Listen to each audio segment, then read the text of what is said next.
Alright guys, Tarain here now. It is Tuesday, so it's the next video along, and I'm going to be showing you the vehicles of the board. That includes three little ones. It's the Piranha, the Devilfish, and the Sickleback gunship. So for those of you that actually just want to see the Sickleback, it is going to be later on, because I'm going to go size order. So the first ship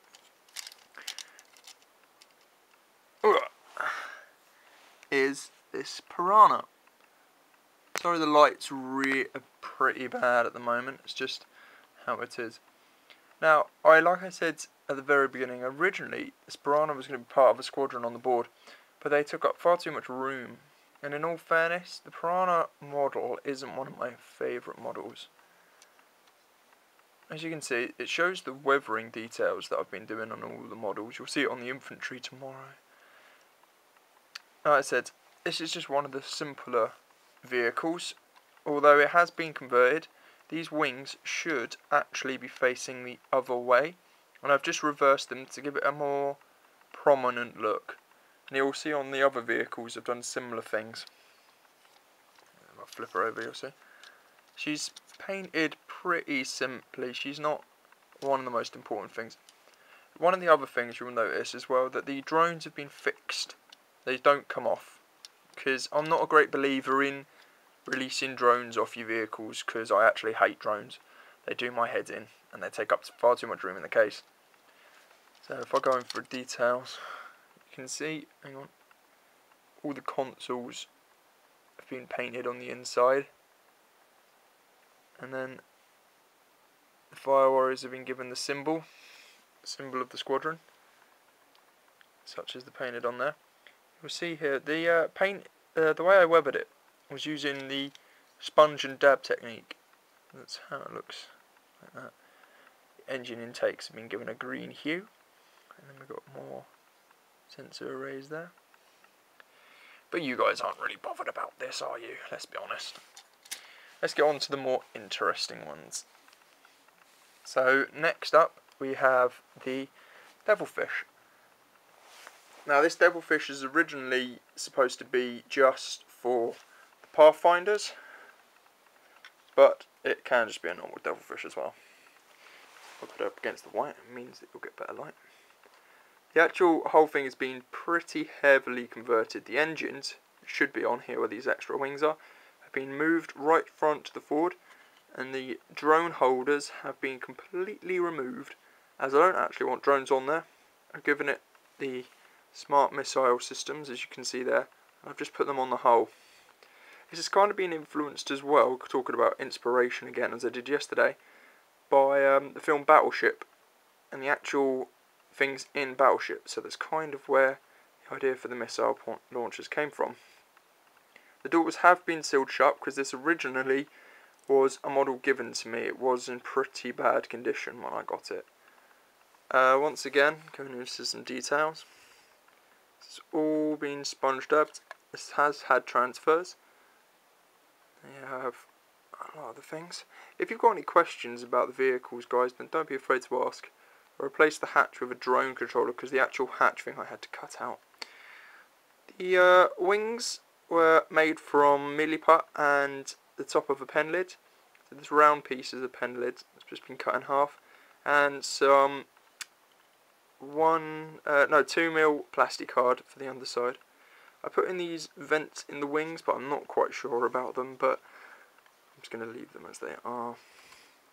Once again, it's got its own squad things which correspond to the Pathfinders, and then you've got the actual pilot's markings. Like I said, you're not interested in this either, you want to see the Sickleback, so I'll get onto that in a minute. And there you have the door and all of that. Okay, now for those of you that are really interested, especially you heresy players, because this actually could be used as a heresy vehicle, and that might well be, I present the most interesting one on the board, and the biggest conversion, the Sickleback gunship. This originally started life as a Republic attack shuttle. Can't remember the company that does it, but I managed to get it for £9. It was supposed to be 30, but there's no way I would have paid 30 30 for the quid because the actual ship was pretty rubbish. I needed quite a lot of conversions. So let's take a bit of a closer look. Okay. Now the front section here has been rounded out, and I've used the top hatch of a Devilfish to give it its actual pilot hold. And this underside section here is actually taken from an old Lego model, which is an old Bionicle Lego model.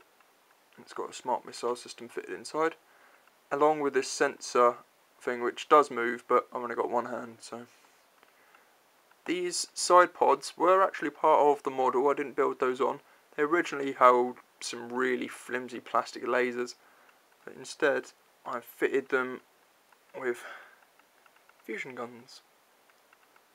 One of the other things as well is I've actually painted the word Sickleback onto the side of the ship, and all for you guys that want to actually look in the tail codex, it does say Sickleback.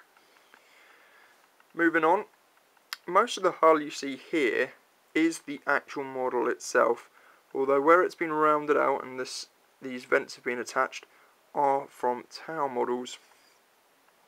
There's originally a large spine that comes off at the top, which has been replaced with a rail gun, but because it just looked a bit cheap and naff. The most interesting things are the wings, which, if I put her down, wings do move, but once you put it like this, it's pretty obvious it's a Star Wars thing. The wings haven't really been edited. All I've done is around the edge, I've rounded out the edge. They were sharp and there were sensors on the inside of the wings. I've just rounded them out because it didn't look very down. There we go.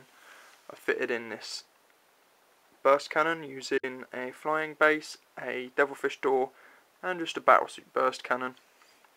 The system does move, and like I said, I'm trying to do this with one hand, guys, so excuse the bad camera shape. Put the other wing down. It was actually my partner that came up with the name of the Sickleback, so you can thank her for the awesome name. And then going to the back. This entire underneath section, this entire section here, has been added in.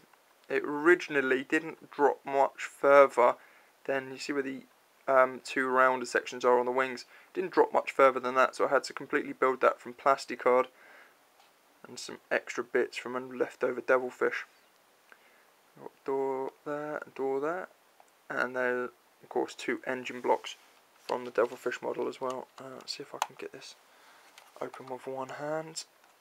Excuse me for a minute, guys. There we go. Oh! Now, I've kind of left the inside to itself. I put in a little bit of checked floor, but haven't really done anything to it. I've first put a Devilfish door in there. There's not much else has been done to it.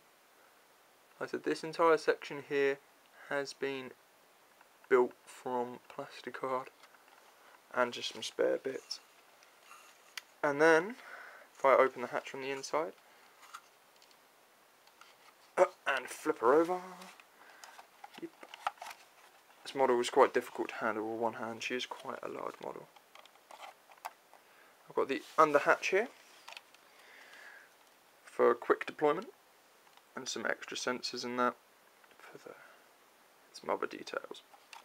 The model is about, if I put my hand out for scale, it's about 15 inches wide by about 8 inches long, and it's a really nice model. Although the kit's pretty naff, it's pretty easy to work with and edit. For you tower players, she's armed with a long-barreled ion cannon, twin-linked, 2 drone-controlled burst cannons, 2 fusion turrets, which are sponsor-mounted, networked marker light, and she can carry either 12 Fire Warriors, 6 XV-15s or XV-25s, or, most importantly, 3 XV-8s. Not XV-88s, but XV-8s. Because if you look on the board, when you saw it before, there's actually the command squad jumping out. That's what they were supposed to be modelled looking like. So there you go guys, there's the vehicles of the board. I hope you enjoyed the video, and if you've got any questions, then feel free to leave some comments and leave some ideas. Other than that guys, I'll see you tomorrow, and I'll see you at Games Day.